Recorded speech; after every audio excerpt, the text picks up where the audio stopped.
How are we doing, everybody? Welcome to Russell Heritage Golf. Hopefully you guys are all keeping really good.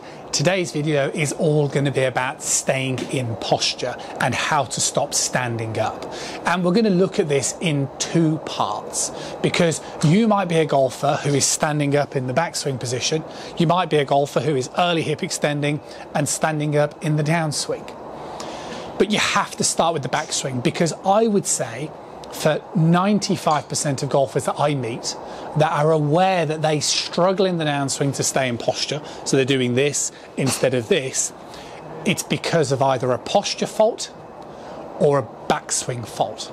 And what I'm going to do today is I'm going to share with you two tips which are really key, and they always work for students that I get the opportunity to meet, and they'll definitely work for you as well. Now, the first one is very, very basic, but it's the posture. What you need to make sure in your posture is that when you're set up to the golf ball, you need to make sure that your hips aren't falling too far behind your ankle line. So I tend to see, I'm dramatising this a little bit to effect, but what I tend to see is golfers that sit down in the golf ball too much, like so. Now, the issue with this type of position is that what's effectively happening is, yes, when we set up to the golf ball, the pelvis has to point down to the ground for us to be able to adopt this type of angle with our spine. But you don't want to go too much, because if you start going too much, you're never going to retain that amount of angulation. And what will happen is you'll inevitably stand up. So the first one is just sort of experimenting with the idea in your posture. And a good little drill would be stand up, you know, relax, shake it out a little bit, and then just get the feeling that your belt buckle is pointing up towards your chin. So it might activate the core a little bit, and that just gets rid of any excessive sort of pelvic tilt. And then just put your hands on the front of your thighs and just sort of gradually reach down to touch your knees, but make it feel more like it's your upper body sort of arching over, and not so much like a sort of cricket wicket keeper or squatting skiing motion. So it's not this, it's more this way. And what that'll do is that will mean that the pelvis, although that to you, and the general feedback that I get from students is it'll feel weaker, because I think you start telling yourself this narrative of squash into the ground and sit down and make sure you don't move, but actually that really gives you an inability to stay in posture. So that's tip number one. Moving on to tip number two is understanding the importance of how to move the pelvis in the backswing and how to rotate. So I would suggest, and this is where I think golfers get a little bit lost, is we see different types of actions with professional golfers and we get differing types of advice. So one of the questions that often comes up whenever I talk about the pivoting motion on the YouTube channel is, Russ, how come some people say the right leg should straighten or your trail leg should straighten and other people say it should flex? And how come somebody like Rory McIlroy keeps his trail leg flexed and somebody like Matt Wolf straightens it? The reason why your trail leg will straighten, okay, so the reason why it won't stay as flexed as it does in a dress is quite simply due to the fact that your pelvis is rotating. So if we looked at my sort of right pocket here, and the distance, this little zipper is here to my right ankle, that is therefore encouraging flexion.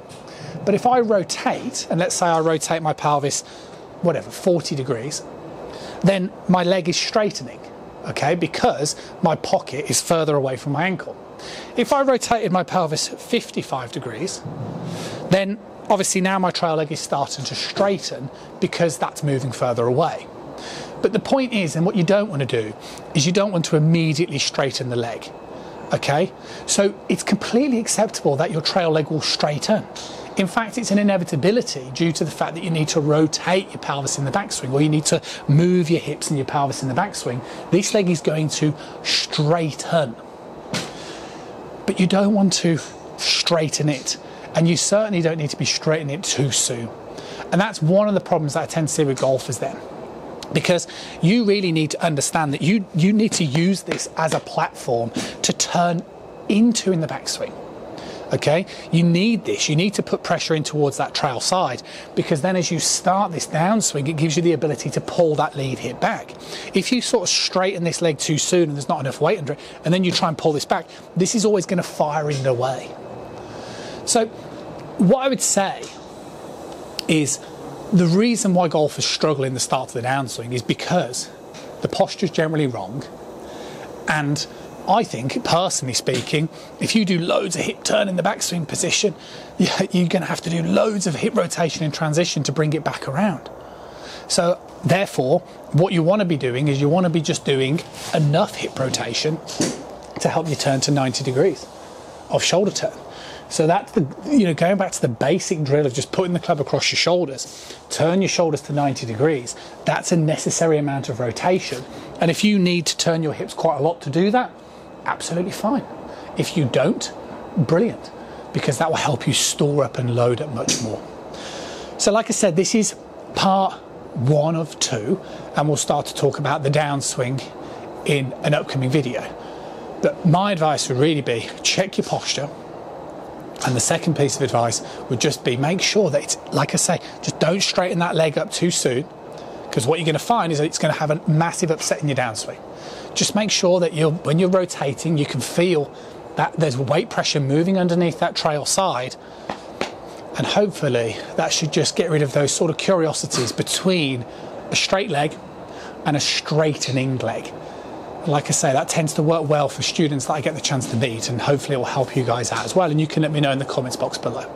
See you guys again for the next part really soon.